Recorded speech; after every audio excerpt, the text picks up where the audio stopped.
Centro Bíblico Pastoral María de Magdala.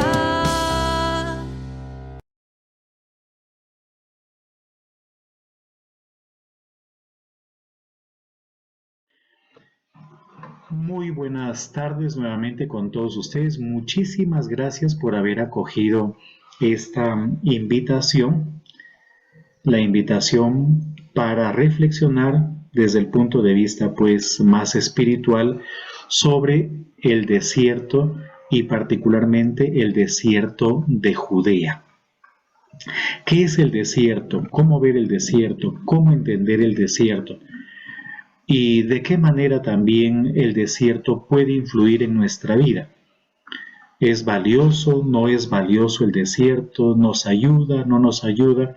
En fin, ese tipo de elementos trataremos de compartirles a manera simplemente de motivación, pues es imposible abarcar un tema en tan poco tiempo, pero a manera de motivación con la esperanza de que lo que les brindamos aquí les sea de utilidad para conocer más a fondo la Sagrada Escritura y sobre todo para ir teniendo una espiritualidad bíblica. Entonces nos vamos a poner en la presencia del Señor al comienzo de este encuentro. Entonces, Anita. Bien. Pues espero que estén pasando bien las diapositivas. Me dicen que sí. ¿Sí? Bien, estamos pues ante el desierto, frente al desierto de Judá o de Judea. Bien podemos decir de Judá o de Judea. Esta es una imagen del desierto de Judea. Y pues el desierto evoca a otros desiertos, no solamente el desierto de Judea, sino también otros desiertos. Al hablar del desierto, si bien es cierto que nos vamos a centrar sobre o en la experiencia dentro de este pequeño territorio, también vamos a abordar lo que es el desierto en la vida espiritual del judío y en la vida espiritual del cristiano. Y por eso vamos a comenzar con esta frase de Oseas. Es verdad que en el libro de Oseas el desierto no es el desierto de Judea, sino el desierto del Sinaí, el desierto que atravesó el pueblo de Israel para llegar a la tierra de la promesa, ese desierto donde se entregaron las tablas de la ley y donde comienza la maravillosa experiencia de ir creando identidad en un pueblo guiados por Moisés. En el, en el desierto se conocen Dios y el pueblo. Dios conoce a su pueblo y el pueblo también reconoce a su Dios. Los dos hacen experiencia mutua de conocimiento para poder entrar a la tierra de la promesa. Dice el texto de Oseas que la llevará al desierto, ¿no? Todos recordamos la esposa de Oseas y la situación del profeta con su mujer, que dice que es una mujer infiel, que es una prostituta y que fácilmente se va tras otros ídolos, tras otros maridos, pero nosotros sabemos que esto es un lenguaje simbólico para hablarnos de la idolatría. Y encuentra en el desierto el mejor lugar para seducirla, el mejor lugar para encontrarse con ella y para hablarle al corazón. Quizás porque en el desierto no hay muchas cosas, quizás porque en el desierto no hay mucho ruido, quizás porque en el desierto pues uno se va despojando de tantas cargas y de tantas cosas que puede llevar encima y es más fácil escuchar y abrir el corazón para ese Dios que quiere decirnos algo. Dentro del pueblo de Israel hay un grupo, una tribu, que no, pues, no hace parte de las 12 tribus, pero sí hace parte de un gran pueblo, de un pueblo del desierto, que cree en el Dios de Israel, que cree en Yahvé y que adopta el desierto como la mejor manera para ser fiel, el mejor lugar para ser fiel, y se llaman los recabitas. No sé si han oído hablar de los recabitas, los hijos de Recab. Ellos aparecen en el libro de Jeremías, en el capítulo 35, y se supone que habitan en el desierto de Judea, los recabitas, ¿cierto? Dice en el capítulo 35 que el Señor manda a Jeremías que les diga a los recabitas que vengan y que prácticamente se instalen. Ustedes pueden leerlo después con detalle en el capítulo 35 y se instalen allí cerca al templo y les da de beber vino. Y los recabitas responden que ellos no van a consumir vino, primero que todo, pero que tampoco se van a alejar del estilo de vida del desierto, porque ellos encontraron a Dios en el desierto y es allí donde Dios les ha hablado. Y entonces Dios le dice a Jeremías, ¿ves cómo ellos han sido fieles? Han sido más fieles que los que se instalaron en la tierra de la promesa. Algo así son mis palabras, pero hacia allá nos dirige el texto de Jeremías en el capítulo 35. Por lo tanto, el desierto es un lugar de fidelidad también. La misma palabra desierto, pues tiene sus connotaciones muy lindas, porque desierto quiere decir habitar en la palabra. Habitar en la palabra. El desierto es el lugar para habitar en la palabra. Así que vamos a entrar en un territorio pequeño, no tan amplio, pero un territorio que nos va a llevar a entender la experiencia del pueblo de Israel y la experiencia también de Jesús, porque es en este desierto donde Jesús hizo la experiencia de las famosas tentaciones, como decimos, ¿no? Cerca de allí, en Jericó, muy cerca del desierto. Fue llevado al desierto y allí le habló el tentador, como dice la escritura. Entonces pongamos este momento en manos del Señor con la oración que Él nos ha enseñado y que como bien lo decimos y lo estudiamos en algún curso que hicimos, es la oración que nos reconoce como cristianos, como hijos del mismo Padre. Padre nuestro que estás en el cielo, santificado sea tu nombre, venga a nosotros tu reino, hágase tu voluntad en la tierra como en el cielo. Danos hoy nuestro pan de cada día, perdona nuestras ofensas, como también nosotros perdonamos a los que nos ofenden. No nos dejes caer en la tentación y líbranos del mal. De pronto, antes de cambiar de lámina, hay una canción de Oscar de León que se llama, me parece que la canción se llama Detalles, si mal no estoy. Y hay una partecita, creo que es como el coro, no recuerdo muy bien la parte de la canción, pero dice, acuérdate del tiempo en que eran novios. La llevabas a comer, sin motivo la celabas y ahora no puedes cambiar tu forma de ser. Más o menos así es la letra de esa canción. En el libro de Oseas, como ya mencionaba hermana Ana Francisca, aparecen como dos mujeres en la vida de Oseas. Una parece que es una adúltera y la otra una prostituta. No se sabe si eso es histórico o es simbólico o la realidad de la vida del profeta se convirtió al mismo tiempo en una especie de pretexto para poder hacer toda una reflexión de la relación de Dios con su pueblo, de la relación de Dios con el pueblo. Entonces, él se da cuenta de que la mujer que tiene no es precisamente virtuosa, se está yendo detrás de otros maridos, de otros Baales. Baal en hebreo es marido. Y utiliza pues diferentes estrategias, ¿verdad? Por ejemplo, primero dice que le va a poner espinas a la mujer por donde la mujer camina para que no se vaya detrás de los amantes. Que se quede, que sea fiel, que aprenda a ser fiel. Entonces, pues como que la va a tratar con dureza, a ver si con dureza aprende a ser fiel. Pero se da cuenta de que eso no funciona, Yo aquí hago otro paréntesis, en medio de este paréntesis que les estoy compartiendo, hay una novela, una de las famosas novelas ejemplares de Miguel de Cervantes Saavedra, que se llama El celoso extremeño. Si quieren ustedes, en algún momento pueden leer esa novela, es corta, y se llama El celoso extremeño.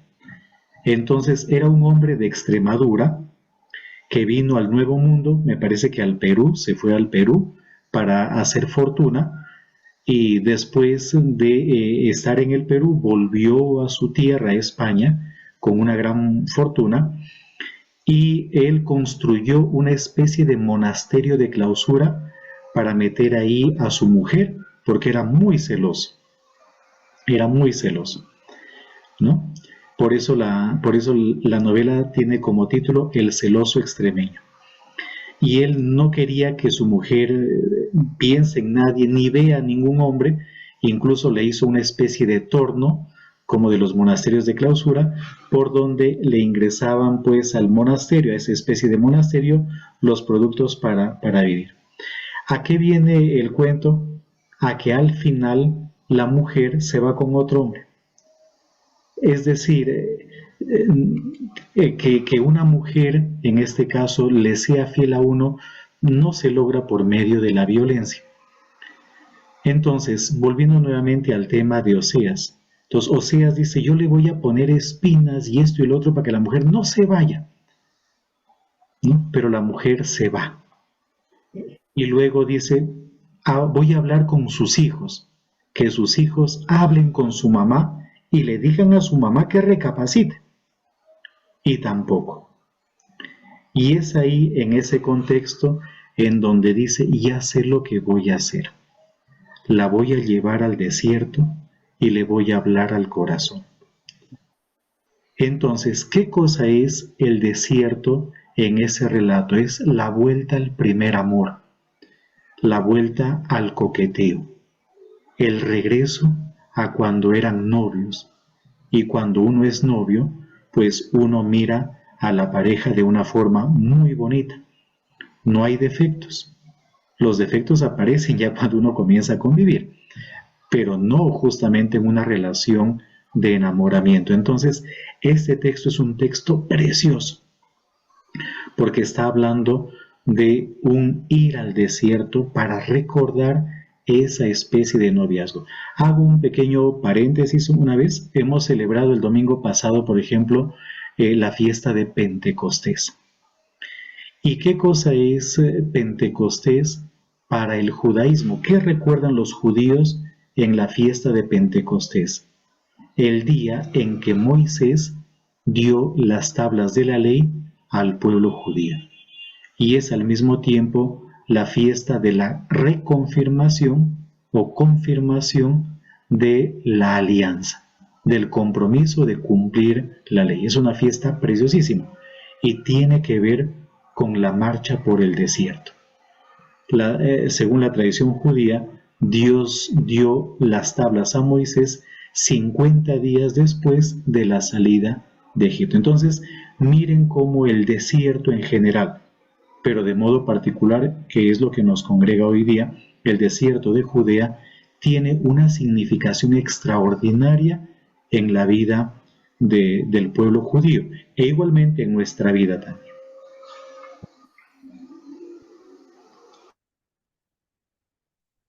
Cuando nosotros hablamos del desierto de Judá, podemos decir que encontramos allí, como lo dice el texto que estoy presentando, ¿verdad? Una muestra de la infinita soledad del gran desierto. ¿Por qué? Porque pues el desierto de Judá, ya lo vamos a ver ahora, es muy pequeño comparado con los grandes desiertos. Existen muchos desiertos en el planeta. Los más conocidos para nosotros son el gran desierto del Sahara, en el norte de África, el gran desierto de la península del Sinaí, y de ahí hacia, digamos, hacia Oriente hay muchos desiertos, muchísimos desiertos. Tanto que muchos desiertos pues tienen sus pequeños nombres y cuando nosotros vemos la travesía del pueblo de Israel de Egipto a lo que llamamos la tierra de la promesa, a Palestina, pues hay muchos nombres de desiertos, pequeños desiertos. Pero también si nosotros nos acercamos, por ejemplo, al retorno de Babilonia hacia la tierra de la promesa, también nos vamos a encontrar con otro gran desierto. Entonces, el desierto de Judá, pues es una muestra de la infinita soledad del gran desierto. Y es verdad, una vez que uno está allí, yo sé que aquí varios hemos estado allí en el desierto de Judá, pues uno siente que está en el gran desierto. No es tan arenoso como otros desiertos, que es pura arena, como el desierto del Sahara, por ejemplo, pero pues sí se ven las dunas, ¿no? De piedra y de arena en este desierto. Así que este desierto tiene unas dimensiones de 80 kilómetros de longitud norte-sur. No es grande, ¿no? Como podemos ver, no es que sea tan grande, por unos 30 kilómetros de anchura. No es tan grande. Pero en este poco espacio se reproducen todas las condiciones desérticas, como por ejemplo que el día sea caluroso y la noche sea fría, que allí se encuentren eh, que habitan en el desierto, en todos los desiertos, o también que allí se encuentre pues la fauna, la flora de característica de los desiertos, ¿cierto? Pero digamos de las condiciones que más conocemos son las de los días muy calurosos, las noches muy frías, también de los torrentes de agua como en el Negev o en otros desiertos, también se pueden ver allí, en el desierto de Judá. Y es considerado por los geógrafos como uno de los parajes más inhóspitos de todo el planeta. Y uno dice, ¿y cómo viven allí? Y sin embargo, allí habitan muchas comunidades, comunidades que ya al final vamos a hablar un poquito de ellas, comunidades beduinas que habitan allí. Ya no decimos tanto nómadas. Aquí no vemos nómadas como en el desierto del Sahara, que sí vemos nómadas. Los nómadas son los que se desplazan. Los beduinos son los que son ya toda una cultura, pero que habitan en el desierto. Por ejemplo, el pueblo Tuareg es un pueblo nómada del desierto del Sahara. En cambio, aquí tenemos comunidades o familias beduinas que habitan a lo largo y ancho del desierto de Judá. Aquí tenemos donde está el circulito más o menos, se puede avistar un poquito lo que es la zona del desierto. No sé si el cursor lo pueden ver. Sería esta parte de acá, el desierto de Judá. Que limita, ¿cierto? Aquí está, el desierto de Judea, que limita por el norte y el oeste con las montañas de Efraín y de Judá, ¿no? Por ejemplo, muy cerca están las montañas de Belén, muy cerca están las montañas, sí, de Belén y de Efraín, en este lugar.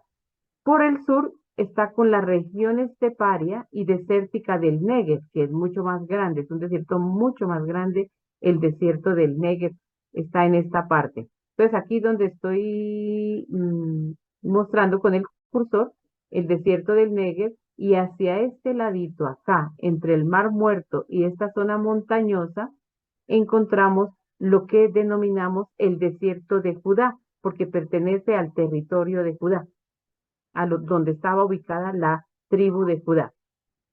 Por el este, con el valle bajo del Jordán, porque aquí vemos nosotros que baja el Jordán del lago de Galilea y desciende hacia el Mar Muerto, y por supuesto, pues con el Mar Muerto, ¿no? Que es muy largo. Entonces, en esta zona, digamos, hasta la orilla del Mar Muerto, podríamos decir que tenemos el desierto. Esto es un espectáculo maravilloso, porque desde aquí uno puede ver cómo se une el desierto con el mar. Esto es muy lindo, es muy lindo.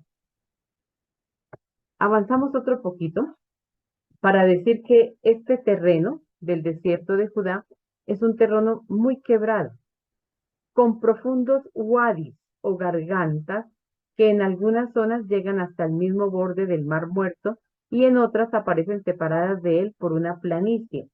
¿Qué es un wadi?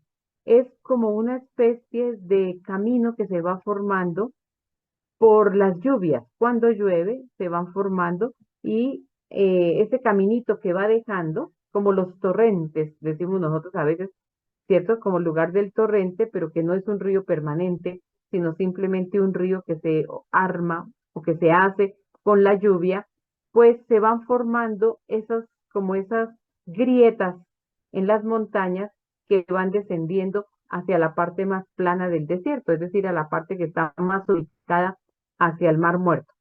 Y son muchos, son muchos. Uno puede perfectamente ver cuando el agua corre y corre a una velocidad enorme, que si uno está en alguno de esos sitios y no tiene la precaución de ir rápido, pues pueden causar desastres, ¿cierto?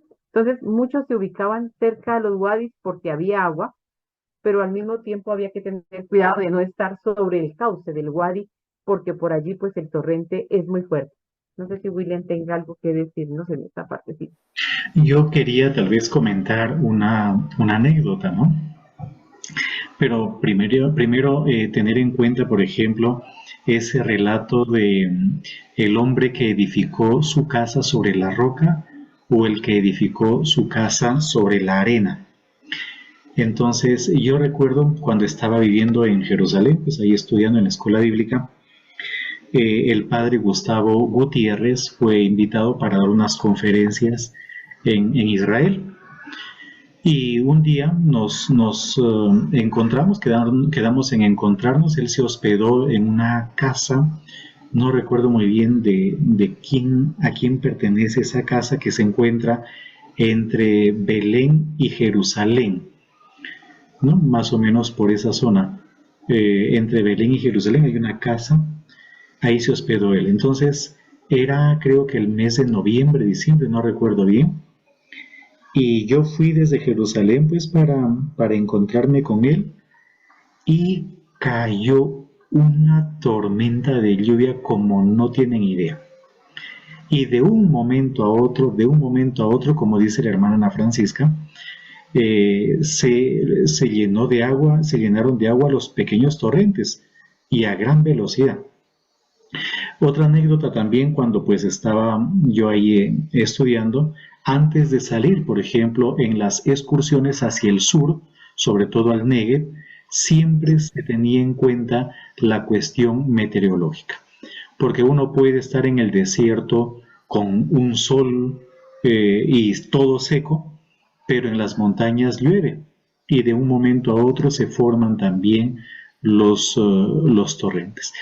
Ahora, otra cosa, probablemente la experiencia que nosotros tenemos de desierto sea un poquito distinto. Por ejemplo, en el Perú, en el norte del Perú, hay grandes desiertos, pero no solamente en el norte del Perú, también hay desiertos en la serranía peruana, ¿sí? Y son desiertos diferentes. El desierto, aunque esto ya mencionó hermana Ana Francisca, el desierto del que estamos hablando es también un desierto montañoso. Ujú. No solamente de médanos o de dunas o de esplanadas de arena, sino de montañas, como la fotografía que nos mostró al comienzo, ¿no? Pero es un suelo impermeable, el agua no logra penetrar porque entre otras cosas es hasta rocoso. Sí. Sí. Pero esta zona, ¿cierto? Inhóspita, como decíamos hace un momento, muy inhóspita, pues esa zona acogió grupos y fue como un lugar también para refugiarse. Entonces, poco a poco el desierto de Judea va a pasar a tener como una connotación de utopía, de un lugar deseado, de un lugar donde se quiere ir, quizás porque es lo más cerca que se tiene y es donde se quiere revivir el ideal de la fidelidad del Sinaí, y es el desierto más próximo a Jerusalén, ¿cierto? Porque es verdaderamente muy cercano a Jerusalén. Así que podríamos hablar que de nuevo nos encontramos aquí en esta parte. Miren, Jerusalén no está lejos, el desierto es esta zona, Belén está en esta zona. Se va a convertir en un ideal habitar en el desierto entre ideal y utopía. No creamos que esto solamente aconteció en los primeros cristianos, ¿no? Que van al desierto porque allí van a encontrar, a separarse del mundanal ruido, como decimos, e irse al desierto, la fuga mundis, ¿no? Es decir, salir del mundo para ir a habitar en estos parajes solitarios y poder tener una vida más espiritual. No, esto no es solo un fenómeno cristiano, es un fenómeno de muchas religiones y entre esas religiones, pues el pueblo de Israel. Y no solo el pueblo de Israel, también hay otros. Por ejemplo,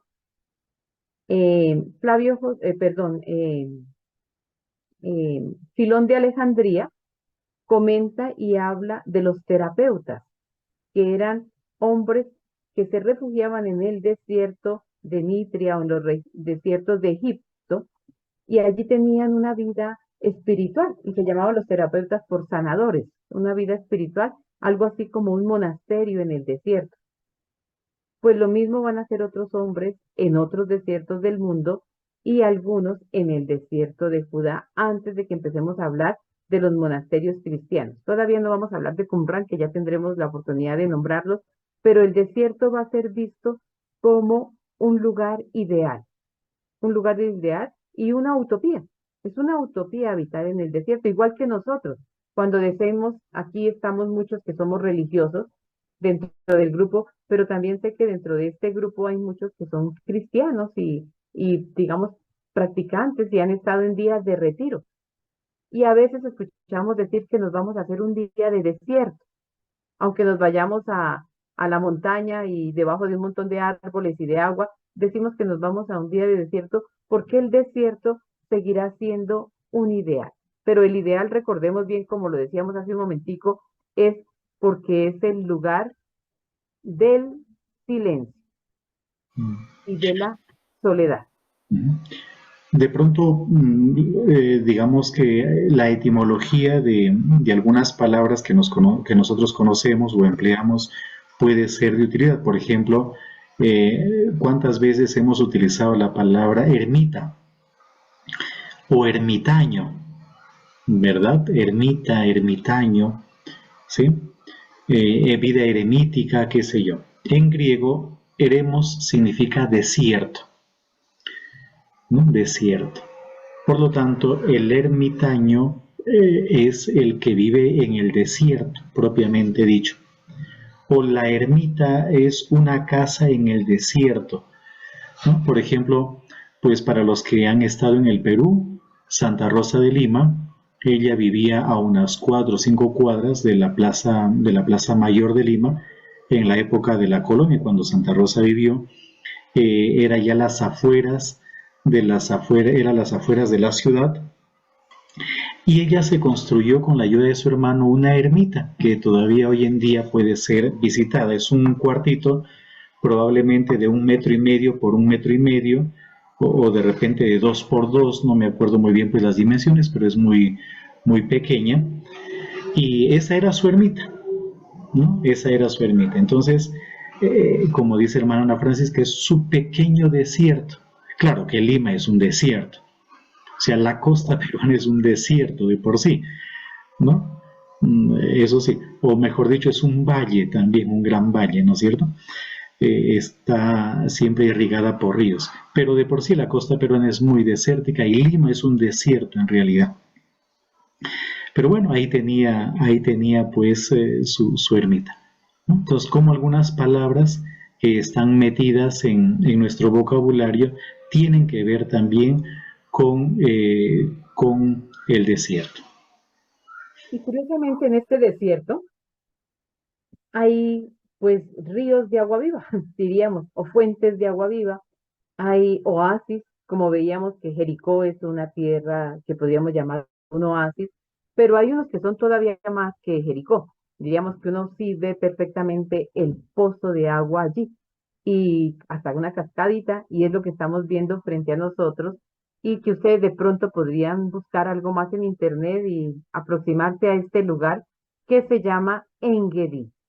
Engedi, es decir, el ojo, la fuente de agua o el ojo de agua de la cabra, ¿no? Ain es ojo o fuente, Gedi, cabra. Es el lugar de la cabra, donde las cabras pues van a beber, pero también donde los beduinos van a tomar agua, a sacar el agua, y donde mucha gente va porque es un lugar hermosísimo en medio del desierto. Así se puede entender este Salmo 63 de David. Salmo de David cuando estaba en el desierto. Este es solo el versículo 1 del Salmo. Cuando estaba en el desierto de Judá. Oh Dios, tú eres mi Dios, te buscaré con afán. Mi alma tiene sed de ti, mi carne te anhela, cual tierra reseca, árida, donde no hay agua. Porque allí, donde no hay agua, que es el desierto, que sí hay agua, pues se encuentran fuentes de agua, como esta de Engedi. Entonces, fíjense bien cómo la Biblia, digamos, hace una relación tan linda con todos los lugares geográficos, ¿no? El desierto, el lugar de la fuente, el agua, la montaña, como lo vamos a ver mañana con quienes vamos a ir a Venta Quemada, vamos a hablar de las montañas y refiriéndonos a las montañas en la Biblia, porque vamos a ir a un lugar de montaña. Entonces, los lugares geográficos recobran un aliento espiritual, son muy espirituales. No se puede pasar por esta tierra sin sentir en esta tierra, sea en el lugar, Sí, oye, un poquito. la presencia de Dios. Vamos a apagar el micrófono a Clara Inés. Ya. El milagro de, digamos, de la tierra, lo que Dios va haciendo en esta tierra.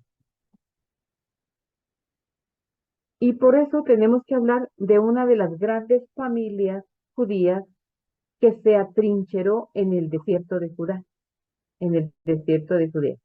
Y son los que nosotros conocemos como los macabeos. Estos son los macabeos. Los macabeos pues todos conocemos la historia, está en el libro de los macabeos, pero esta familia, una vez que lanza su grito de guerra contra los griegos, sobre todo contra los seleucidas que llegan allí a Israel, pues ellos no tienen otro lugar a donde huir que a las montañas, dicen ellos, y pues estas montañas de las que ellos hablan son en el desierto de Judea. Allí se organiza la rebelión macabea. Y pues se ve el desierto como un ideal, como un lugar para estar. Es importante hablar de ellos, porque ellos también le van a dar una importancia al desierto de Judea, es el desierto más cercano que tiene, y allí también pueden encontrar grutas donde ocultarse y donde organizarse, Pero pues el tema no es la rebelión macabea, sino ver el desierto que es muy útil para los macabeos como un lugar de refugio. Prácticamente estamos hablando de la época helenística. Y la época helenística, nosotros sabemos bien que es la época en que los griegos llegan allí, ya están bajo el poder de los Ptolomeos, pero la fuerza de los Ptolomeos no hace que el pueblo de Israel vaya perdiendo toda su identidad de una manera tan drástica como lo van a hacer los seleucidas y especialmente Antíoco IV Epífanes. Así que cuando Antíoco IV Epífanes llega al poder y ya le quita toda esta, ya le han quitado toda esta región a los Ptolomeos, que estaban en Egipto, pues ellos comienzan a imponer las prácticas judías. Y al querer imponer todas sus prácticas judías, pues mucha gente va a huir al desierto. Este es un grupo que podríamos decir que es el brazo armado de la rebelión, ¿cierto? Que son los macabeos. Pero junto a ellos, o después de ellos, va a haber otros grupos, como son aquellos que van a ir a habitar en el desierto, pero hacer del desierto una alternativa de vida espiritual. Y son los esenios que van a habitar en Qumran. Aquí sí ya le doy la palabra al padre William para que nos comente un poco sobre los esenios. Es una comunidad eremítica, podríamos llamarla hoy. ¿Sí? Decimos que es el monasterio de Qumran, pero claro que pues esto no es igual a lo que hablaríamos de monasterio, aunque es una vida muy organizada en el desierto de Judea, muy cerca de Jericó. Sí, está un poco hacia el sur de Jericó, frente al Mar Muerto prácticamente. Y el asunto en realidad es muy complejo. Yo he ido muchas veces a Qumran. Hemos ido pues cuando estábamos estudiando y yo tuve dos profesores diferentes en la Escuela Bíblica de Jerusalén. Uno de ellos, el padre Emil Puech. Emil Puech, seguramente algunos de ustedes habrán escuchado ese nombre, un sacerdote diocesano francés, pero uno de los más grandes especialistas sobre los manuscritos de Qumran. Él tiene varias publicaciones también y él es, por ejemplo, partidario de una teoría de que ahí vivieron esenios, este grupo que se habría ido al desierto, entre otras cosas, con el deseo de llevar una vida más pegada a la ley, de vivir una religiosidad pues más estricta, por así decir. Y muy cerca de ese lugar que hermana Ana Francisca nos está proyectando en este momento, hay muchas cuevas. Entonces, hay incluso una leyenda de que un pastor estaba pastando por allí sus cabras y una cabra se metió por un agujero. Él intentó espantar a su cabra o hacer que vuelva nuevamente hacia el rebaño, tiró una piedra y escuchó el sonido de una jarra que se rompió, y cuando ingresó se encontró unos manuscritos, ¿no? Entonces, los manuscritos, los famosos manuscritos de Qumran, según el padre Milpuech, estarían en relación con la vida de la comunidad, eseña. El otro profesor que yo tuve, ahí tienen ustedes, si mal no estoy, esa es la gruta 1, me parece, o la 4, la gruta 4, sí. La gruta 4 es una de las grutas, alrededor, justo está como al pie del complejo arqueológico. El otro profesor que tuve en Jerusalén, un arqueólogo dominico, era el padre Jean-Baptiste Humbert. Y también he ido pues a Qumran con este profesor, era profesor mío. O sea, digamos que tuvimos como varios viajes, uno incluso con el padre Milpuech y el otro con Jean-Baptiste Humbert. Y él tiene una teoría diferente. Él dice que una cosa son los manuscritos y que efectivamente pues en ese lugar se pudieron haber guardado manuscritos, pero que no necesariamente la comunidad que vivió allí o el grupo humano que se asentó en ese complejo hoy en día arqueológico eran esenios, sino eran más bien como comerciantes, era un lugar para comerciantes, para caravanas, qué sé yo.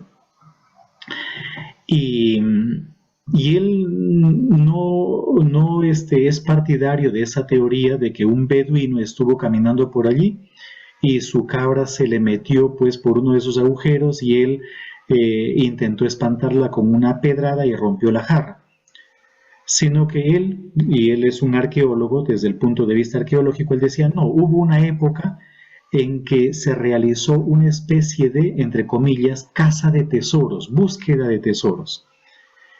Y estaban buscando, y efectivamente, ahora sí, la Gruta 1, cuando nosotros hemos visitado la Gruta 1, donde supuestamente la cabra entró, mirándolo, es como imposible que una cabra hubiese entrado por allí, sino parece más bien que abrieron un boquete con una pala para poderse meter, ¿no? Entonces este profesor Jean-Baptiste Humbert decía, no, hubo una caza de tesoros y comenzaron justamente a meterse en cuanta caverna había con la finalidad de encontrar algo y luego vender a otras personas sus hallazgos. Pero esto, por ejemplo, que les acabo de comentar sobre los manuscritos, ya tiene una atestiguación incluso en el siglo II de nuestra era. Porque curiosamente Orígenes, este biblista alejandrino, que tuvo después que huir a Cesarea, después se estableció en Cesarea, donde terminó incluso de traducir y de comentar el Evangelio de Juan. Él, cuando hace su obra, una de sus grandes obras, la famosa Hexapla, él incluso habla de los manuscritos de Jericó. Él habla de que se había encontrado unos manuscritos en Jericó. En ese sentido, pues,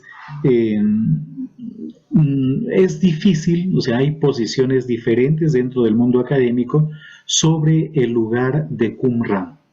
Hay algunos, como el padre Milpuech, que ya les he comentado, pues toda una autoridad en lo que a los manuscritos se refiere, que identifica ese asentamiento con una comunidad, los famosos esenios, y ellos habrían, entre otras cosas, producido los documentos, transcrito los documentos y llevado una vida pues judía más estricta. Y hay otros, como el padre Jean-Baptiste Humbert, que dice que no, que tal vez el lugar sí fue utilizado más para el comercio y pues utilizado incluso para para atender a las caravanas y qué sé yo. Hay un cementerio ahí en ese lugar, más o menos por donde está el camino, por ahí, hacia ahí donde está la hermana, encima de la palabra alternativa, hay un cementerio. Creo que lograron solamente exhumar un esqueleto para ver si habían mujeres o niños, pero después creo yo que no ha sido posible obtener los permisos respectivos para seguir haciendo excavaciones arqueológicas en ese cementerio y ver, por ejemplo, si habían mujeres, si habían niños, si habían familias o no. Parece que los cadáveres están enterrados como mirando, no sé si es con la cabeza hacia el oriente o los pies hacia el oriente. Eso parece que también puede ser algo característico, pero curiosamente no es solamente una costumbre de este grupo humano, sino de varios grupos humanos del Oriente, por lo que tampoco esa puede ser una especie de dato definitorio o de dato decisivo. Sea como fuere, este lugar logra generar muchísima fascinación, sobre todo por los manuscritos. Cuando uno va a visitar este lugar, le hacen ver los encargados del museo, que es un museo israelí, está bajo el gobierno israelí, le hacen ver a uno un video sobre este lugar, una reconstrucción muy bien hecha de cómo habría sido este lugar, y luego terminan como identificando a Juan el Bautista con este lugar. En otras palabras, Juan el Bautista podría haber sido un esenio, pero eso tampoco es del todo categórico, o sea, es simplemente una hipótesis. ¿Por qué se llama Qumran? No está del todo claro. En torno al Mar Muerto parece que se identificaron Sodoma y Gomorra. Sodoma y Gomorra. Entonces, en la parte sur del Mar Muerto estaría Sodoma y en la parte norte Gomorra. Y parece que la palabra Qumran sería una especie de deformación de la palabra Gomorra. Cuando los arqueólogos europeos habrían llegado, parece que preguntaron a los beduinos, ¿cómo se llama este lugar? Y los beduinos habrían dicho Qumran, es decir, Gomorra. Y ellos escucharon Qumran y terminaron bautizándolo como Qumran. Una última cosa, cuando se produjeron pues los descubrimientos de Qumran, fueron los dominicos también los que hicieron las excavaciones arqueológicas. Uno de ellos es Roland de Vaux, el padre Roland de Vaux, padre de la arqueología bíblica en cierta manera, y muchas de las cosas, por ejemplo, que hoy en día son enseñadas tanto por judíos como por cristianos, se apoyan en el padre Roland de Vaux. En esa época, ese territorio estaba bajo Jordania, era territorio jordano. No nos olvidemos que Israel es recién desde el 14 de mayo de 1948 y evidentemente los descubrimientos de Qumran fueron antes de la creación del Estado de Israel. Todo eso era territorio jordano. Bien, son simplemente algunos pues datos así básicos sobre Qumran. Pero de todas maneras, este lugar se constituye o constituye como un lugar espiritual. Digamos que esto es lo que nos interesa para esta tarde que estamos hablando del desierto. ¿Y qué hace que este lugar, como decía ahora el padre William, atraiga tanto? Quizás la misma arquitectura del lugar, porque pues es como un monasterio de los que conocemos nosotros, donde se puede ubicar el refectorio por esta zona, o sea, donde todos comían al mismo tiempo, ¿cierto? Parece que también había un lugar que era el escritorio donde se copiaban y recopiaban textos, porque la grandeza de Qumran son los textos hallados, pero que también se encontraron, como aparece en esta imagen, lugares de purificación, el famoso mikveh, ¿cierto? Lugares para rituales de purificación. Y pues si tenían rituales de purificación es que eran judíos muy ortodoxos, judíos muy que habitaban allí. Era un ideal ir hacia las grutas, diríamos, hacia el lugar de Qumran para ser acogido. Existe una regla también que se encontró allí, que es la regla de la comunidad, donde se encuentra pues los detalles de quienes pertenecen a la comunidad de Senia. Incluso Flavio Josefo parece que estuvo allí y que tuvo que salir o que lo sacaron o que él salió, pues alrededor de Flavio Josefo hay mucha leyenda, pero que también hizo parte de los esenios. Entonces muchos judíos veían a los esenios o al lugar de Qumran como un lugar ideal, como un lugar espiritual, como un lugar para ir a vivir eh, con mucha fidelidad la ley, la ley. Son muchísimos los manuscritos que se encontraron allí, en jarras como estas, ¿no? Se dice que se encontraron en jarras parecidas a estas.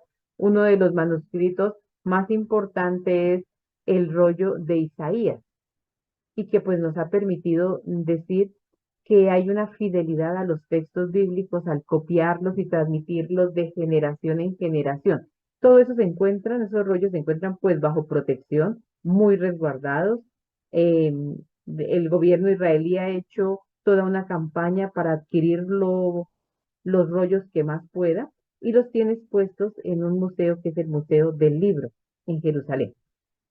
Avanzando, podríamos decir ya con nosotros como vida cristiana, o sea, el desierto es un lugar concreto, es el desierto de Judea en un espacio concreto que que atrae porque quizás lo más inhóspito también nos atrae, también nos pone a prueba y atrajo a los judíos del desierto de Judea para ensayar un estilo de vida alterno, como decíamos, diferente a la vida que se vivía en Jerusalén, diferente a lo que se vivía en el templo. Estos hombres que van a habitar allí en lo que llamamos nosotros Qumran o los esenios, se dice que pues dejaron de lado el templo para empezar a habitar allí. ¿Por qué? Porque para ellos el templo estaba completamente corrupto, contaminado. La corrupción era muy grande, por eso el desierto es un ideal. Y así también, pues van a aparecer luego en la vida cristiana grupos o personas más bien que quieren ir a habitar al desierto.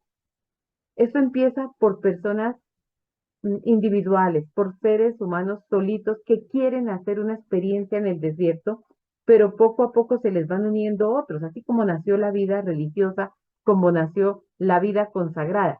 Pues no solamente fue en el desierto de Egipto, porque de muchos de los padres del desierto, cuando hablamos de ellos, hacemos referencia a los padres del desierto de Egipto, los de Nitria y otros desiertos, ¿cierto?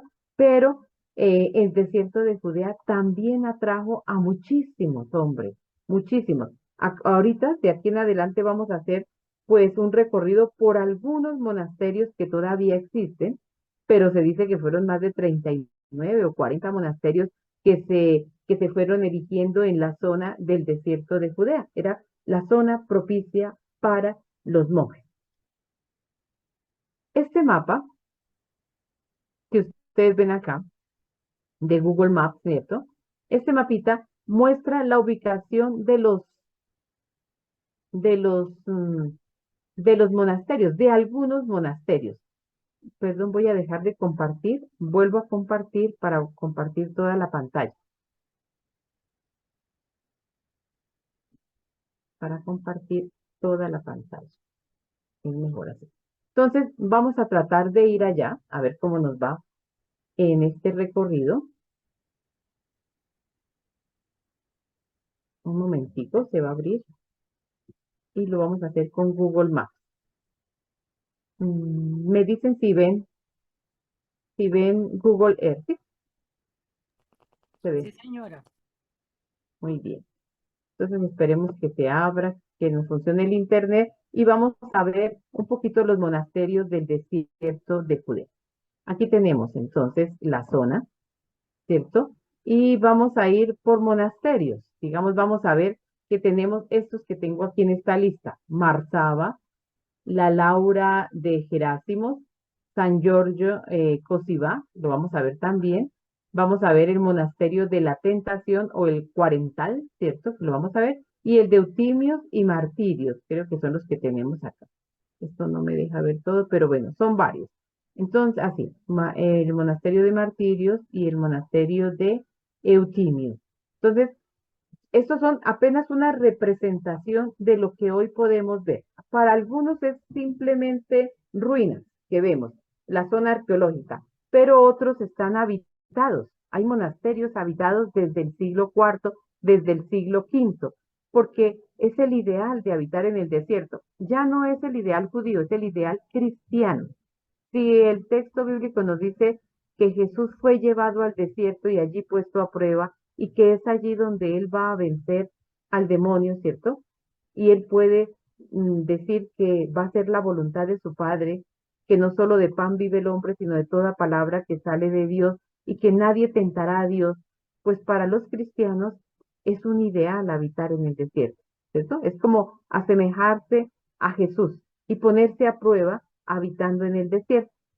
¿Qué escogen ellos? Escogen sobre todo los lugares donde haya agua, posibilidad de agua, claro, para poder estar allí, y para eso se ubican cerca de los wadis, donde haya agua. Pero ellos quieren una vida en solitario. Es posteriormente que esto se va a convertir en grandes monasterios habitados, ¿no? Entonces vámonos al más antiguo, que sería Marsaba. Y está aquí. Mírenlo, aquí está. Uno cuando sale de Belén puede ir saliendo de Belén para llegar al desierto de Judea, a uno de los monasterios más antiguos, que es el de Mar Saba. Me toca aquí bajar esto para acá. Entonces aquí ustedes pueden ver en la imagen un poco cómo se ve el monasterio hoy. Pues es muy construido, ¿cierto? Muy construido. Y, y pues aquí vivió Juan Damasceno, San Juan Damasceno habitó acá. Pero tiene una curiosidad este monasterio, y es que a este monasterio no entran mujeres, ¿cierto? A nosotras nos toca quedarnos por aquí, o por aquí, por las montañas. Bueno, por acá uno no se mete porque se puede caer y se va al precipicio, ¿cierto? Pero sí se puede quedar uno por aquí. Yo me acuerdo habernos quedado varias veces por acá para poderlo ver desde afuera, porque a nosotras no se nos permite entrar. Solamente los varones entran, ¿cierto? Algo así al estilo de los monasterios griegos, al estilo de los monasterios griegos, algunos, los más ortodoxos, donde no entra ni siquiera una gallina. Es decir, nada que para ellos tenga la connotación de femenino, ¿cierto? O de hembra. No puede entrar allí, solamente los elementos masculinos. Entonces, ahí que tendríamos, pues miren, digamos que, como se dice, los primeros seguro que no habitaron en esto tan grande, que luego van a ser como fortalezas. Empezaron habitando en grutas, y luego alrededor de ellos, pues se van formando lo que es ya todo el monasterio. ¿Mm? Entonces, esa es la grandeza del monasterio de Marsaba. Ya después vamos a hablar otro poquito cuando veamos las imágenes que siguen después. Luego de Marsaba podríamos decir que nos vamos al monasterio de San Gerásimo, que es el que queda en esta zona. No es Gerásimo espere que no me vaya, sí, sí, creo que vamos allá. El de San Gerásimo 7 es el monasterio muy cerca del Jordán, es más cerca del río Jordán, más cerquita, ahí lo ven ustedes ubicado, mucho más cerca del río Jordán, pero no es San Jerónimo, no, es otro Gerásimo, otro Jerónimo que habitó allí, ¿cierto? Que habitó allí y que fue muy apreciado, y alrededor de él también, ahí vemos que es cerca al río Jordán, pues aquí está, llegaron muchos hombres y empezaron a seguir. Monasterios ortodoxos, todos estos pertenecen a la iglesia ortodoxa. Prácticamente ninguno es parte de la iglesia católica, sino que se quedaron con la iglesia de Oriente. Pero al origen, pues en este momento, cuando nacen estos monasterios, No hay ninguna división todavía en la iglesia entre Oriente y Occidente. Eso va a venir hacia el año 1054. Y estos monasterios pues son entre el siglo IV, siglo VI, después de Cristo, ¿no? De nuestra era. Aquí está el monasterio de San Jerónimo, es muy, muy interesante visitarlo. Ese fue el primer lugar, aquí está pues la parte donde están las palmeras que digamos que son cultivos ya que van perdiendo, pero luego ¿cómo se dice? Recultivan en otra parte, vuelven a cultivar en otra parte, las palmas datileras. Fue el primer monasterio que yo conocí en la zona. Luego de aquí nos vamos a otro que esté habitado, porque estos dos que hemos visto hasta ahora son habitados hasta el día de hoy, ¿cierto? Sería el monasterio de San Jorge Cosibá, San Jorge Cosibá, que vimos en la clase digo yo, en el encuentro pasado, cuando hablamos de Jericó, nos fuimos hacia este wadi, aquí ustedes pueden observar que es el wadi, ¿verdad? En la partecita de abajo se alcanza a ver que es el wadi, acá, y la parte donde hay vegetación. Y pues fue un monasterio muy habitado, hoy en día quedan algunos monjes. Este sí lo vemos cada vez que vamos a Tierra Santa, nos acercamos lo más que podemos para que lo puedan observar, lo puedan ver. Aquí está la entrada.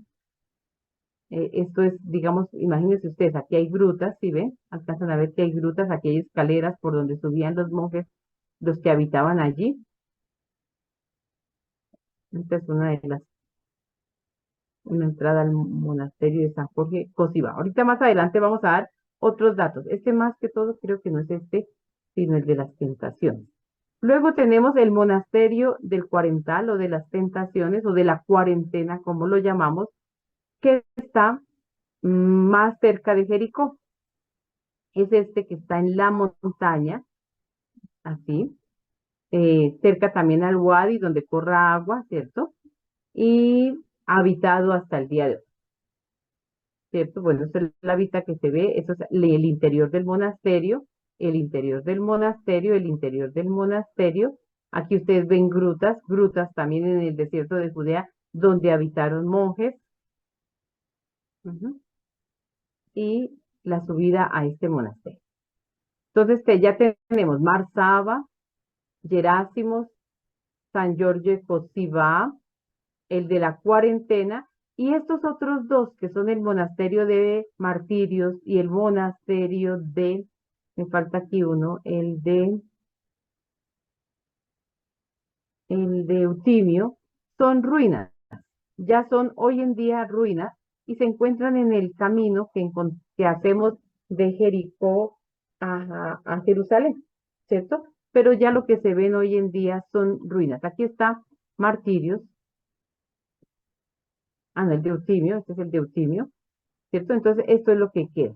Alrededor, pues hay ya colonias judías que se han ido creando. Colonias judías, pero esto es lo que queda. Y sin embargo, pues el gobierno israelí los conserva, porque él es el que los cuida, los protege y tratan de sacarle pues utilidad también, porque saben que hay cristianos que van a recorrer esta zona queriendo ir hacia los monasterios, ¿cierto? Entonces ellos pues se encargan de protegerlos, porque están en zona israelí. Y este sería entonces el de Eutim. Aquí está. También esto fue el que vimos hace un momentico, creo. Ya, este ya. Entonces, este es el de Martirios, ¿cierto? Igual que el anterior, de este no hay muchas imágenes, pues se encuentran mosaicos interesantísimos de la época bizantina y pues prácticamente tenemos ruinas hoy o lugares arqueológicos, Entonces, como ustedes pueden ver, estamos cerca de Jerusalén, en una zona próxima a Belén también, Belén, Jerusalén, al lago, al Jordán, el Mar Muerto, y en este sector crecieron o florecieron muchísimos monasterios. Bien, me voy a devolver a la presentación que tenemos aquí. No sé si William quiere decirnos algo sobre los monasterios.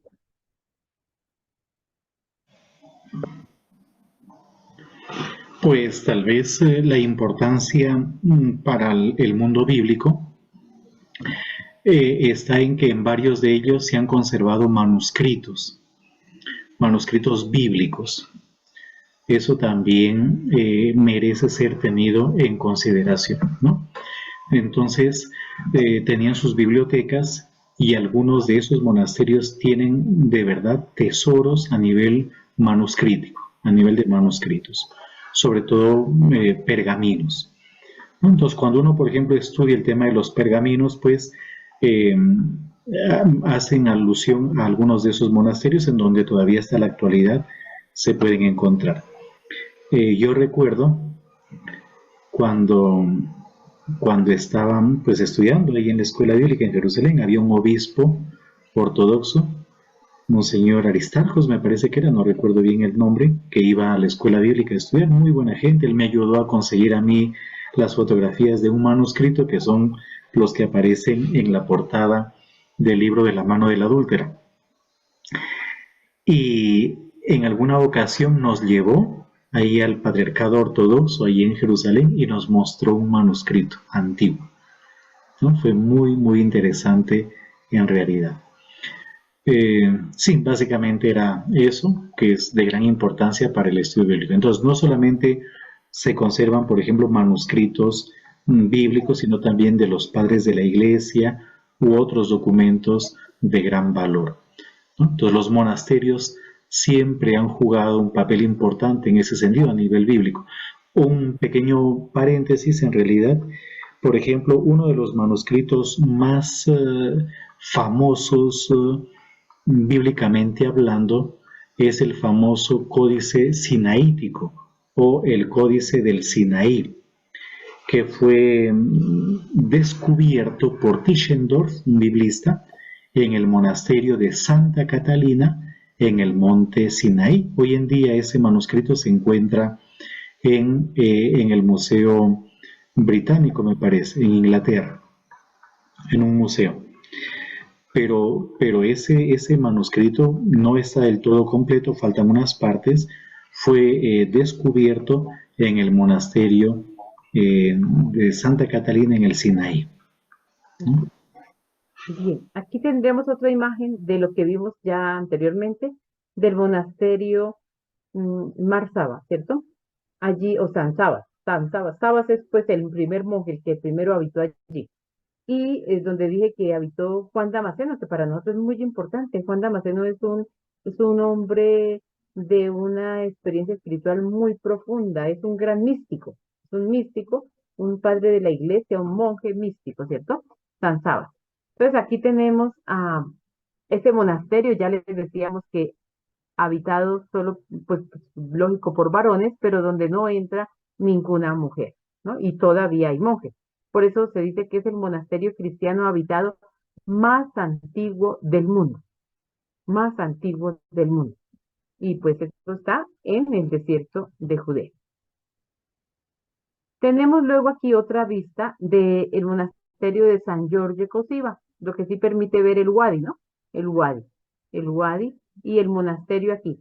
Hay tradiciones alrededor del monasterio de San Jorge Cosiva y una de las tradiciones es que allí paró Elías en su camino hacia el Sinaí, ¿cierto? Hacia Oreb. ¿Se acuerdan que Elías tiene el encuentro con el Señor en el monte Oreb? Y en su camino hacia el Oreb, pues la tradición, porque pues es tradición o leyenda, dice que Elías paró aquí, en este punto, y que en este punto, pues hizo también milagros y de pronto, aunque esto no es Sarepta, ¿no? Porque aquí no es Sarepta, pero se conservan, ellos conservan y guardan y muestran a quienes van allá dos grandes tinajas. Una dicen que era la tinaja, pues claro, eso no lo cogemos al pie de la letra, ni pensamos que sea histórico, pero se hace memoria allí de ese hecho. Una tinaja con el aceite, donde, o todavía no con aceite, sino la tinaja del aceite que él multiplicó y la tinaja de la harina que él multiplicó, pero pues esto es tradición. Y otra tradición apócrifa es que allí fue San Joaquín, esa es cristiana, que estuvo allí, en este lugar, y que fue en este lugar donde oró al Señor profundamente para que su esposa quedara embarazada, para que Ana quedara embarazada y pudiera nacer la Virgen María. Entonces, es otra tradición que conserva este monasterio de San Jorge Cosiba o San Jorge Cosiba, ¿cierto? Que allí haya orado San Joaquín para que se diera el nacimiento de María, porque acuérdense que era una pareja de ancianos, ¿no?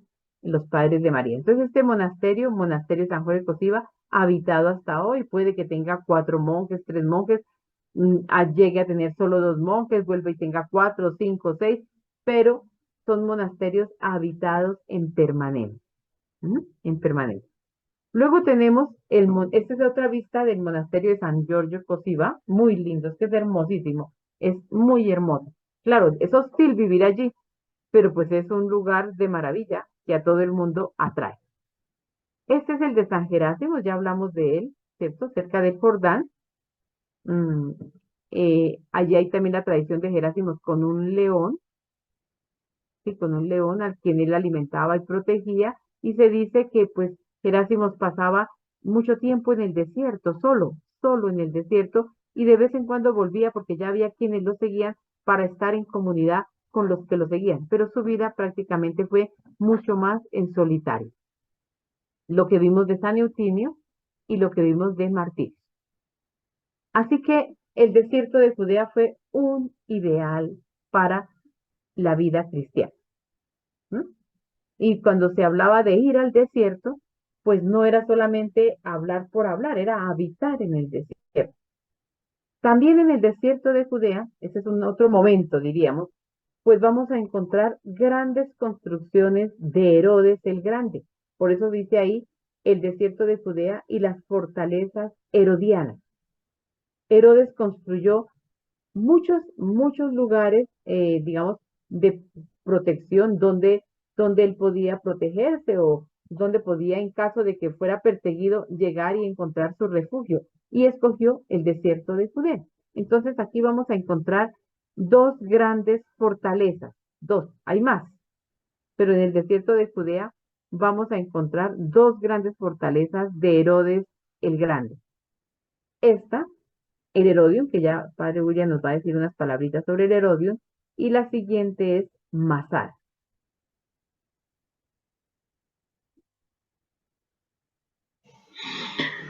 Sí, esta es una fortaleza, pues que se encuentra muy cerca de Belén. De pronto, en torno, podríamos decir, al Mar Muerto, encontramos 3 grandes fortalezas. Esta es una, cerca de Belén. La de Masada está casi al frente, casi a orillas, iba a decir, pues sí, en cierta manera del Mar Muerto, pero en la parte central occidental del Mar Muerto. Y la otra fortaleza es la de Maqueronte, que se encuentra al nororiente, hoy en día es territorio jordano. Y en esa fortaleza de Maqueronte, según la tradición, fue decapitado Juan el Bautista, ¿verdad? Ahí. Entonces, esta fortaleza fue en realidad construida como una especie de mausoleo para Herodes. Herodes el Grande fue enterrado aquí. No recuerdo muy bien, pero fue en torno al 2008, 9, 10, como por esos años, no me acuerdo muy bien. Hubo unos descubrimientos arqueológicos y los arqueólogos israelíes que trabajaron pues en esos hallazgos dijeron haber encontrado el sarcófago del rey Herodes, ¿no?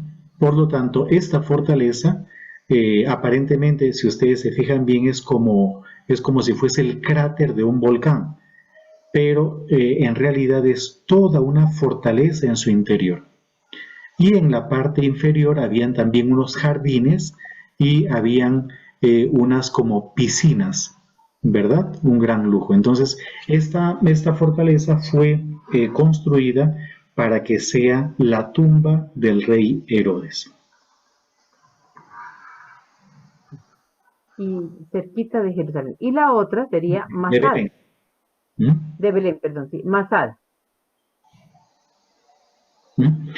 Y esta fortaleza de Masada pues también fue construida por Herodes. Se encuentra en la cima de una montaña Y esta fortaleza de Masada, según nos cuenta Flavio Josefo, tuvo que ver con la resistencia de los judíos frente a los romanos. Si pudieran ver ustedes algunos documentales sobre Masada, esto es espectacular, porque en la parte inferior de esta fortaleza, aquí habían pues sinagogas, habían también palacios. Por ejemplo, nosotros estamos viendo la imagen de Masada de norte a sur, y justo esa especie de terracita que hermana Ana Francisca nos está ahorita como señalando era el palacio de Herodes. Y esta fortaleza fue la última en ser tomada por los romanos. Ellos se establecieron en unos campamentos que hasta hoy en día incluso se pueden ver en la parte inferior de la montaña, y para poder asaltar esta fortaleza tuvieron que construir una rampa. Los romanos construyeron una rampa. Entonces hay una leyenda que cuenta Flavio Josefo que cuando los romanos llegaron encontraron solamente a dos personas, uno de ellos Flavio Josefo y otra una muchacha, porque los judíos decidieron suicidarse antes de entregarse a los romanos. Parece que en realidad se trata de una leyenda, ¿no? Creo que Flavio Josefo es el que exagera un poquitito eso, como intentando pues convertirse él también en protagonista de esa historia. Pero sea como fuere, es una fortaleza espectacular. Llegar ahí, hay dos formas para llegar, o bien por unas escaleras, o bien también por un teleférico. Pero desde allí se aprecia el Mar Muerto, incluso se logra ver Jordania. Si el día está un poquito despejado, se ve ya la montaña, el altiplano, pues, Jordán. Bien, pues estas son las maravillas, diríamos, de las construcciones herodianas, ¿no? Porque aquí se podría hacer un curso, podríamos hacer un día una presentación sobre todas las construcciones herodianas, son muchísimas. Herodes fue el súper gran constructor de Israel. Las construcciones más grandes son de la época de Herodes el Grande. Hoy en día, por ejemplo, se visita, o no todo, sino muchas cosas que hoy en día se visitan, sobre todo que tienen que ver con el judaísmo, son de Herodes el Grande. Incluso la explanada del templo de Jerusalén, el famoso muro de los lamentos, después, por ejemplo, el monte Garizim, o incluso Cesarea también, Cesarea Marítima, pero también lo que es, me olvidé, la tumba de los patriarcas, Hebrón. Hebrón, todo eso, por ejemplo, fue de Herodes el Grande, solo por mencionar algunas de sus grandes construcciones. Claro, así como fue un gran constructor y un gran restaurador, también fue un gran criminal, ¿no? Mataba a sus mujeres, a sus hijos, mataba a todo aquel que todo aquel que él pensaba que podía hacerle como peligroso.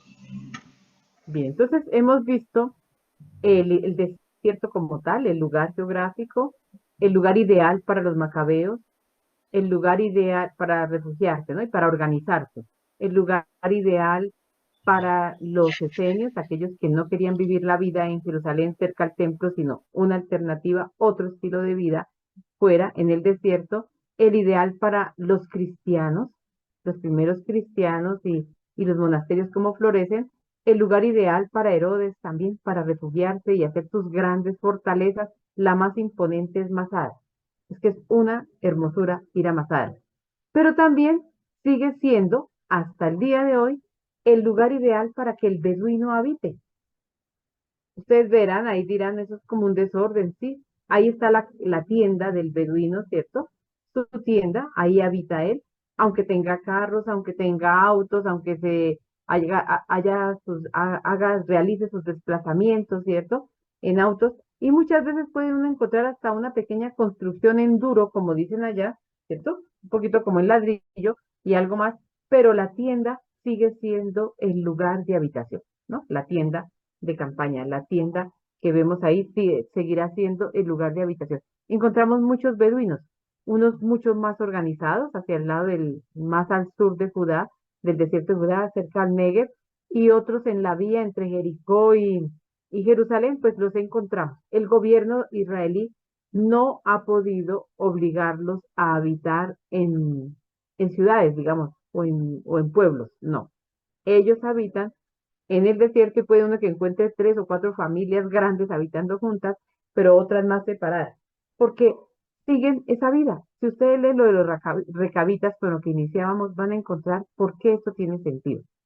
Incluso hay beduinos que aunque construyan su casa, al lado construyen y tienen su tienda. No dejan de lado la tienda porque la tienda es un ideal, un estilo de vida. Pero también el desierto hoy en día está siendo construido y cada vez vamos teniendo más colonias judías, ¿cierto? Esta es la de Gus Etzion, colonia judía moderna en el desierto de Judea. Cada vez el desierto va siendo más habitado. Nosotros siempre decimos que el desierto no le pertenece a nadie. Este está en el territorio de Israel, pero el mundo judío, el pueblo judío, también se ha apoderado del desierto.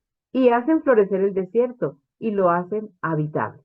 Entonces, las colonias judías también crecen, ¿cierto? Y quitan territorio a los beduinos, quitan territorio a los pueblos palestinos para ir adjuntando todo este terreno, todos esos territorios ya construidos como grandes ciudades, pues al mundo judío, al pueblo judío.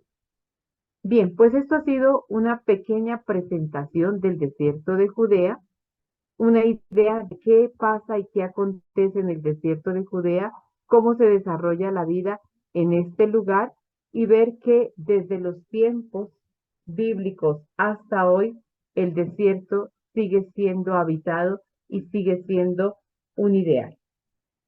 No sé, William, si seguimos con unas pequeñas preguntas de pronto y vamos terminando.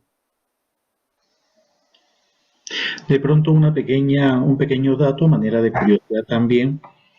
Efectivamente, yo recuerdo que en alguna ocasión he ido caminando con otros compañeros de la escuela bíblica, unos franceses, fuimos caminando, sacerdotes franceses, desde Jerusalén hasta Jericó por el Wadi Kel, ¿no? Nos tardamos desde las 7, 8 de la mañana, no recuerdo muy bien, hasta las 3 de la tarde o 4 que llegamos a Jericó. Una caminata muy interesante. Y hay todo un proceso de alfabetización de los beduinos. El gobierno israelí promueve pues la alfabetización y tiene unas escuelitas rodantes. Entonces son unos buses que, que son acondicionados para que sean como salones de clase y van hacia los beduinos para alfabetizarlos, pues darles formación, ¿no? Eso también es interesante, creo yo, tener en cuenta, sí. Muy bien, algunas preguntas, algunos comentarios de parte de ustedes en estos minutitos finales de nuestro encuentro. Les estamos profundamente agradecidos por haber acogido esta invitación. Mañana hay una visita al desierto de Boyacá, al desierto de Venta. No, el desierto. No es un desierto, esto es un valle precioso. No es valle. ¿Esto qué sería? No, pues no sé qué sería. Es todo verde, hay cultivos de papa, de zanahoria. Ahorita están cosechando bastante zanahoria. Y mañana viene Ana Francisca con un grupo de personas aquí a Venta Quemada. Tendremos la misa en la parroquia. Luego una charla en uno de los salones de la parroquia y subiremos a la vereda Compromiso para ver pues la casita de espiritualidad del centro bíblico y también ya los finales de una construcción de una capilla que estamos haciendo allí. Hoy día estuve y ya están como en los finales, quiera Dios que mañana se termine todo ello. Y será pues un lugar también para encuentros, para reuniones, para reflexionar, para no ir al desierto, pues no es un desierto, pero para ir a unos bosquecitos allí y también tratar de hacer reflexión, oración, meditación, estudio, todo lo que uno desee. Entonces, si alguien tuviera preguntas, algún aporte que hacer, sugerencias, inquietudes, que sean estos minutitos como para dialogar un poquito. En caso contrario, ya aquí nos despediríamos también, ¿verdad? Y yo quiero decir que el próximo encuentro, así virtual, es para el 20, perdón, para el 19 de julio. Ujú, Y el tema es Nazaret. ujú. ¿Sí? Entonces ya fuimos a Jericó, fuimos al desierto de Judea. El próximo encuentro, el 19 de julio, a la misma hora, de 6 a 7:30, será Nazaret, el lugar del Fiat. ¿Cierto? O sea, Nazaret como el lugar de María de Nazaret, y el lugar del sí. Entonces vamos a visitar Nazaret y sus alrededores también, lo que hay alrededor de Nazaret. Y el 20 es nuestra fiesta de María, pues María Magdalena es el 22, pero nosotros la vamos a celebrar el 20 de julio. Y ese día pues vamos a tener pues la inauguración de la capilla. Esto vamos a tener ya oficialmente con el señor obispo de Tunja en Venta Quemada, y ustedes están cordialmente invitados para que nos acompañen los que deseen. Ese día, pues para nosotros es un día muy importante como centro bíblico, porque abriríamos las puertas ya más oficialmente de nuestra casa de espiritualidad que se llama Betlehem, Belén, la casa del pan, para que compartamos todos el pan allí, el pan de la palabra, pero también el pan material, como sabemos hacerlo en el centro bíblico. De pronto precisar un poquitito la hora y a las 10 de la mañana, ¿no? A las 10 de la mañana, pero pues pueden venir desde temprano, qué sé yo. Es el 20 de julio a las 10 de la mañana. Muy bien, había una manito levantada por allí, no me acuerdo. Ah, sí, de Amparo, Amparo. Pues a mí de toda la charla me encantó y esa reflexión tan importante de que en el desierto Dios conoce a su pueblo y nosotros también lo conocemos a Él y se fortalecen los lazos de amor. Ujú. Y que además yo creo que ese anhelo del desierto, que hay mucha corrupción, una vez quisiera como estar donde no hay, o sea, estar a solas y sustraído de todo lo que el día a día nos pone en la vida, o sea, que la vida es de tanto agite, pero también de tantas cosas que nos distraen y no nos dejan tener esa cercanía con Dios, pero en el desierto es el contacto más profundo que hay. Ujú. De pronto una última cosita que no la hemos mencionado pues muy directamente. El desierto es el lugar en donde viven los demonios, es el lugar de las peores tentaciones, pero también es el lugar del encuentro con uno mismo y sobre todo el lugar de la alianza. Entonces el desierto de por sí tiene una enorme significación, ¿no? Una enorme significación, en donde uno también se templa a sí mismo, en donde Ujú. uno encuentra el temple de su propio espíritu, ¿no? Jesús pues fue tentado en el desierto y venció. Claro, no vamos a entrar en más detalles, sería interesante hacer una lectura sinóptica de las tentaciones de Jesús, eh, pero por ejemplo está el hecho de cómo uno templa también su carácter y se encuentra con Dios, ¿sí? Eso. Bien. Los textos encontrados en Qumran son accesibles para su lectura, sí, María Lucía, sí, señor. Y pueden encontrar publicaciones. No todo está publicado, no todo, pero la mayoría de textos ya están publicados. Claro que es una literatura, diríamos, selecta, ¿no? Como que no venden esos libros en todos lados, pero sí se encuentran, sí se encuentran. Entonces, en internet seguro que pueden encontrar. Nosotros creo que tenemos algo en la biblioteca del Centro Bíblico que el mismo padre, pues, Emil, pues, nos regaló en francés, claro está, porque él escribe en francés, pero sí hay ya, y se sigue trabajando en ello. O sea, muchos siguen trabajando en la traducción. Incluso imagínense ustedes que hay un curso, cuando yo estudié en Jerusalén, uno hacía hebreo, uno, hebreo 2, hebreo 3, y el hebreo 4 era el hebreo de Qumran, así se llamaba, hebreo de Qumran, para uno poder leer los textos de Qumran y traducirlos, pues porque tienen su pequeño plus, ¿no? O su, digamos, su manera diversa del otro hebreo. Entonces, sí hay especialistas en los textos y que los han traducido. se encontraron en Qumran textos bíblicos de nuestra Biblia, ¿cierto? O de la Tanaj judía, pero también se encontraron muchos libros apócrifos. Y muchos de los libros apócrifos del Antiguo Testamento, pues es gracias a lo encontrado en las grutas que se ha ido haciendo como la lista de apócrifos, ¿no? Por ejemplo, el libro de los Salmos es el libro más copiado en las grutas de Qumran, los Salmos. Pero no solo los 150 salmos que tenemos nosotros, hay muchos más salmos fuera de los 150 que están en el libro canónicamente aquí, pues seleccionados y ubicados en las Biblias. Entonces, sí, María Luisa, creo que era la que estaba preguntando. Tenían un canon mucho más amplio que los mismos fariseos. Padre, con respecto a la aplicación de Jericó, con respecto al desierto de Judea, Jesús se refugia de la persecución precisamente en la parte desértica cerca a Jericó, o en esta parte que hemos estado viendo hoy, cuando va con sus discípulos. Eso más o menos en el capítulo 10 de San Marcos aparece Jesús allá cuando cura en Jericó a Bartimeo, al ciego Bartimeo. Sí. Jesús, en la parte de llevar los discípulos al desierto, ¿los llevó en algún momento a esta zona?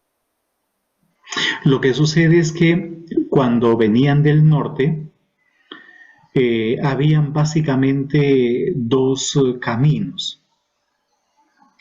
Había un camino, y ese es el camino que aparece, por ejemplo, en el Evangelio de Lucas.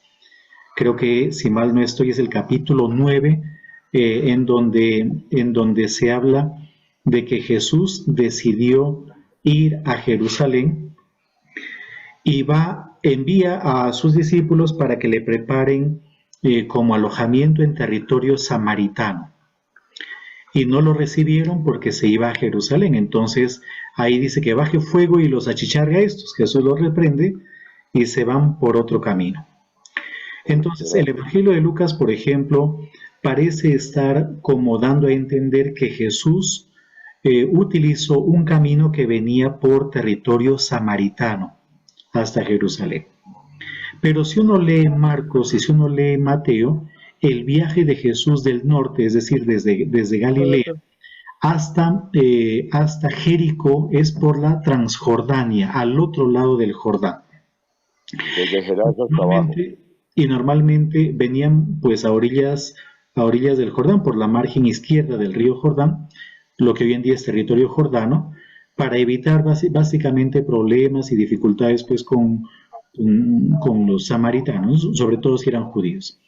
Pero esa parte desértica, esa parte de la Transjordania es desértica.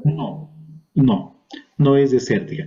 Pero la última ciudad antes de subir a Jerusalén era Jericó. La última ciudad. Eso sí es desértico, o sea, Jericó es desértico. Es un valle. Entonces era la última ciudad, y luego subían por el Guadiquel seguramente, o por otro camino subían a Jerusalén. Ya era una zona tremendamente solitaria. Por eso, por ejemplo, esa parábola del buen samaritano, en realidad es una parábola, es un cuento, o sea, ese relato como tal no es histórico, aunque puede basarse en hechos históricos, porque como era una zona muy solitaria, eran frecuentes los asaltos y los soldados o la policía, entre comillas, no se daba abasto para proteger a los viajeros en toda esa zona un poco desolada. Entonces Jericó sí, Jericó pues es un oasis, pero al mismo tiempo es un desierto. Y luego la subida a Jerusalén es desértica, ¿no? Aunque hay wadis, como por ejemplo el Wadi Kel, que viene desde Jerusalén hasta Jericó, en donde se encuentra ese monasterio de San Jorge, de San Giorgio Cosiva. Esa parte pues tiene ahí agüita y hay vegetación, pero es un pequeño cañoncito, un pequeño riachuelo que corre por allí, ¿verdad? Uno se confunde mucho, padre, es porque estos espías que envió Josué. Ajá. Entraron por Jericó y entraron a la tierra prometida, y lo primero que encuentran es unos viñedos riquísimos, Sí, sí. donde los racimos de uvas eran grandísimos, que habría que cargarlos entre 2 personas. Sí. Entonces uno dice, bueno, ¿esto es leyenda o es que...? Porque se Y supone el que país, llegaron a Jericó. Y acuérdense que si estuvimos en la charla pasada, Jericó es un oasis. un oasis. Y en Jericó verdaderamente las frutas son así. Eso no es mentira. Ustedes ven unas uvas, pero unas uvas, ¿de Los cuántos dátiles. centímetros será? Los dátiles. Unas uvas como de 5 centímetros. Y los dátiles Ustedes ven también. unas uvas Naranjas. así de grandes, ¿sí? Unas granadas, por ejemplo, ustedes ven unos higos. No, los de aquí son unos higos raquíticos, chiquiticos. Cuando uno ve las brevas o los higos de allá son unas cosas así. Entonces uno dice, pues sí, podían llevar unos racimos tan grandes que se les descolgaban. Claro, exageran un poquito, pero no es mentira. Las frutas son enormemente grandes. Jericó es un territorio muy rico. Y por ejemplo, como veíamos en Guedí, ahí cerca de Enguedí hay palmas datileras. O en Qumrán, hay mucha palma datilera. Hay cultivos enormes de palmas datileras. Y en el subsuelo hay agua. O sea, en ese desierto, en el subsuelo hay agua. Y lo que se siembra también, pues, produce, pues, con esfuercito, pero produce. Pero digamos que sería el oasis de Jericó, lo más fértil. Qué maravilla. Gracias. Bueno, pues yo creo que ya llegamos al final. Les agradecemos de verdad, como decía el padre William, por su participación, por estar presentes, por interesarse por todos estos temas. El próximo, como ya dijimos, será Nazaret, el 19 de julio, y seguidito el 20 de julio es el día de la inauguración del centro de espiritualidad, de nuestro centro bíblico, que se va a llamar Betlé. Y allá los esperamos a todos ustedes. Y la capillita se va a llamar San Jerónimo. Wow.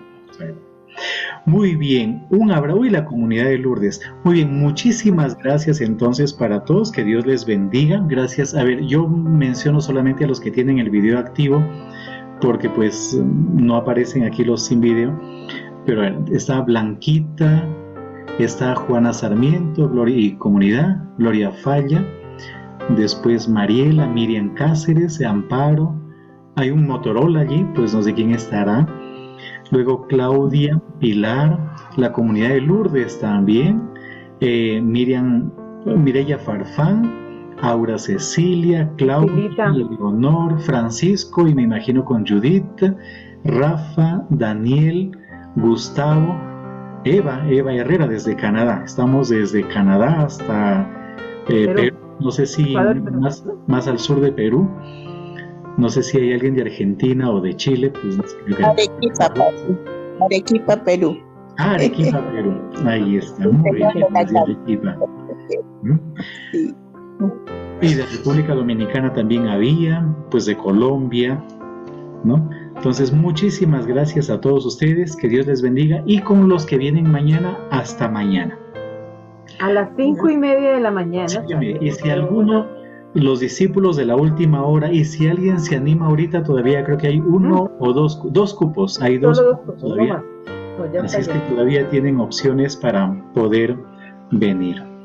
Un abrazo grande, y con algunos de ustedes hasta mañana, si Dios lo permite. Bueno, feliz noche para todos, que el Señor los bendiga. Bendiciones. Gracias, hermano. Gracias, Padre. Gracias.